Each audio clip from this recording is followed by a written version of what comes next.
mga kabarat kalesios, paano nga ba kumuha ng PWD ID? So, una, ang ginawa ko nagpunta muna ako sa barangay namin na sa PWD, sa office nila. Tapos nag-inquire ako doon, binigyan ako ng papel kung ano yung requirements para sa requirements. Saan yung papel? Tapos,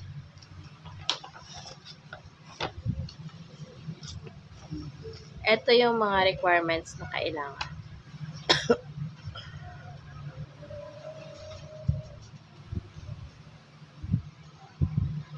So, ayan. Ang nakalagay dito, kasi new applicant ako, para sa hindi nakikitang kapansanan, kailangan ng original or the latest medical certificate or certificate of disability na nakalagay ang medical diagnosis at type of disability.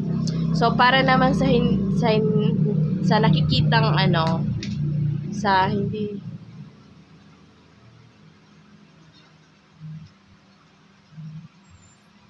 para sa nakikitang kapansanan, whole body picture naman ang kailangan. So, bale, ang ginawa ko kasi dito ako sa Santa Rosa, Laguna. Doon ako pumunta sa Balibago Health Center. Doon ako sobrang babait to ng staff. Simula sa guard, sa staff, sa doctor. Mababait po sila doon. Doon ako nag-request ng medical certificate for disability. Kasi eto yung diagnosis sa akin, muscle atrophy with weakness with bilateral lower extremities. So yun po yung niya, kasi lumiit kasi yung mga binti ko. So bali walang lakas. Kaya mahina nga, walang lakas pag hindi abnormal na yung lakad ko, gano'n. So, kailangan latest po yung kukunin natin. So, bali wala po siyang bayad. Wala pong bayad. Libre po ito. Tsaka kung mga gusto niyo rin po magpa-check up doon, pipila nga lang po kayo ng maaga. Mga yung iba alas 5, alas 6. Siguro mga 6:45 ako dumating doon. So, ayun, wala pa namang gaanong pila noon that time. Kaya binigyan pa ako ng number. So, bali, libre din ang mga gamot doon. Wala kayong babayaran. Basta available doon sa pharmacy nila. So, ang pangalawang requirements, original barangay certificate of residency. Kung wala kayo noon, photocopy of voter's ID or di kaya latest na voter certificate. So, ang kinuha ko, voter certificate. Kasi, so, paano nga ba ako nakakuha ng voter certificate? Ang present ko po ay yung resibo nung nag-register ako. Yun ang present ko lang doon kasi yun ang binigay ko. Tapos, pagkabigay ko nun, release agad ang voter certificate ko at wala din akong binayaran. So, eto lang, take note lang, halimbawa, minor de edad yung kukuhanan nyo ng i-apply nyo sa PWD, minor de edad, ang gagamitin yung voter's ID ay yung sa parents, or di kaya voter certificate sa parents din po, or di kaya kung sino yung nag-aalaga or guardian doon. So, yun po yung gagamitin nyo, or di kaya yung barangay certificate of residency. And then po, ang pangatlo po na requirements ay yung photocopy ng original, ng birth certificate nyo. So, ang birth certificate ay NSO, NSO or di kaya sa PSA, or di kaya yung latest na local registry copy. So, yun po, pa-xerox niyo po siya at yun po yung ating ibibigay doon sa PDAW. At then, ang pang-apat naman ay magdala po kayo ng isang xerox copy din ng one valid ID. Nakalagay dito photocopy of one valid Philippine ID. So, wala akong national ID. Ang ginamit ko ay humid ID. So, andun din sa choices yung yung SSS, GSIS, PhilHealth ID, ayan. Pwede rin yung gamitin yung PhilHealth ID. So, kung ano, gaya nga ng sinabi ko,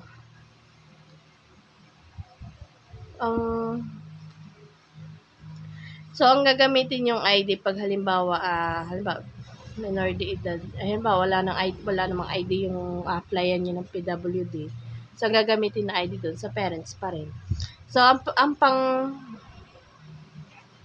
panglima naman na requirements ay 2 pieces 1 by 1 ID picture. So, kailangan magdala kayo nun ng dalawa. And then, excuse me. So, nang nakompleto ko na yun, pumunta ako doon sa Pidao, dito sa Santa Rosa, katabi ng ng police station. NBI yata. NBI. Doon ako pumunta. Pagkagaling ko sa Comelec, naglakad lang pupunta doon. Tapos, binigay ko yung mabait naman sila doon. Kahit paano, mabait naman yung sa information. So, pupunta ka lang doon sa bintana, tapos ibibigay mo yung medical certificate.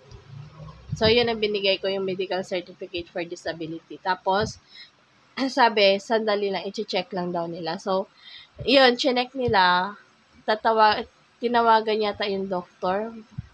Basta may tinatawagan sila kasi confirmation yata tungkol doon sa certificate kung talagang legit ba yun ba? Yun yata. Basta may tinawagan sila kasi tatanungin ko kung pasok ba talaga sa disability yung yung itong sa certificate ko. Tapos, after nun, binigyan ako ng papel na list of requirements. So, sabi ko, may dala na akong requirements. Kompleto ko naman na. Pinasa ko na. Tapos, dinouble check nila. Tapos, after nun, binigyan na agad ako ng papel. Tapos, pina-fill up pa na sa akin. After ko mag-fill up, pinasa ko na rin. Tapos, konting oras, ilang minutes lang naman, nag-antay ako.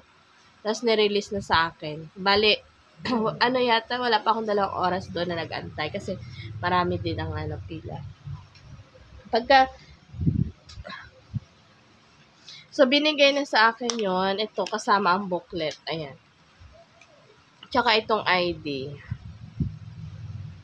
Kasama ID, tsaka booklet. Itong booklet, magagamit daw ito sa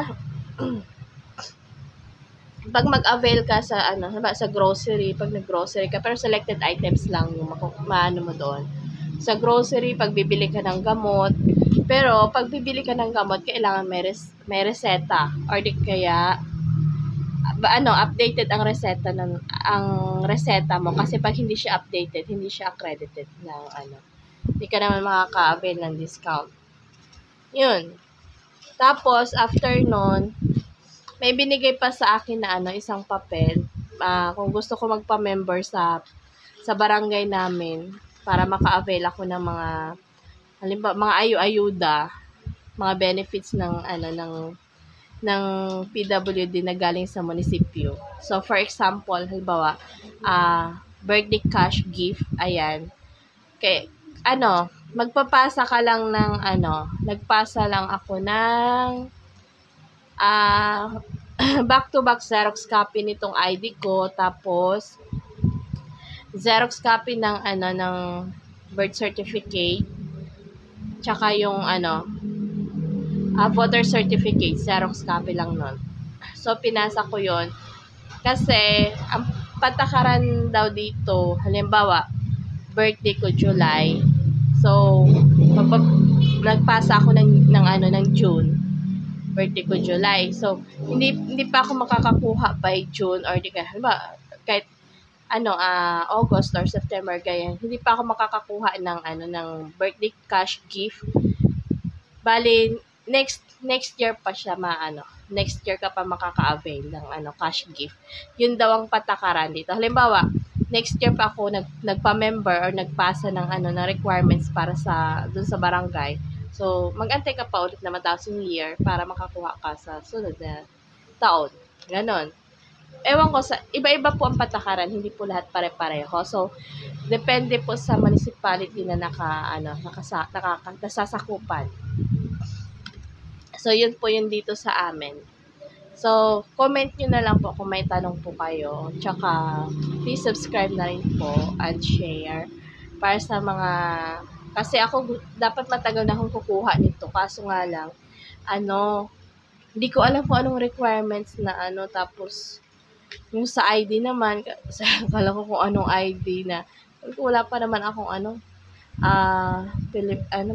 national ID. So, kahit ano palang ID, basta kahit hindi, kasi yung ID na ginamit ko, hindi naman po siya dito naka-address, yung UMID ID ko. Hindi po dito naka-address sa Laguna. So, basta kahit anong valid ID nyo, kung saan kayo mag-apply, basta ang importante ay yung voter certificate nyo, or di kaya residency, ganyan, or di kaya yung voter's ID nyo is dito dito kayo nakarehistro, kaya dito na rin ako kumuha. So, yun lang. Madali lang po siyang kumuha at saka wala po kayong babayaran kahit piso. Bali, ang nagastos ko lang doon ay pamasahe tsaka yung Xerox. Pero kung wala ka namang Xerox yata sila, kasi yung yung voter certificate ko, original yung pinasa ko. So, bali, sabi sabi nung nag-assist sa akin, ipapa-Xerox pa daw niya. Sabi ka, hindi may Xerox copy na ako. So, ako na ang sila pa yata papaserox. So, hindi na natuloy kasi may Xerox copy na nga ako. So, may pina-fill up pa pala sa akin sa office ng PWD dito sa barangay namin. Pa-share naman po para sa mga sa mga may gustong katanungan pa, paki-comment na